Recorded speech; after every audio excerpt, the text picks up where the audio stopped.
যমুনা ছিল সাগর সমতুল্য, তখন কি করেছিল এই পদ্ম ফুল এনে জলের থেকে পদ্ম ফুল এনে রাধারানীর চরণ দর্শন করতে আমার গোবিন্দ মুখে মুখে দর্শন হবে অভিশাপ।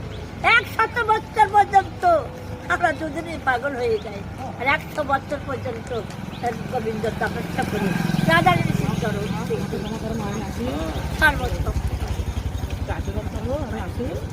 অনেক কথা বলেছিলাম, ভাগবত কথা শুনলে কাল পাঠ হয়েছিল।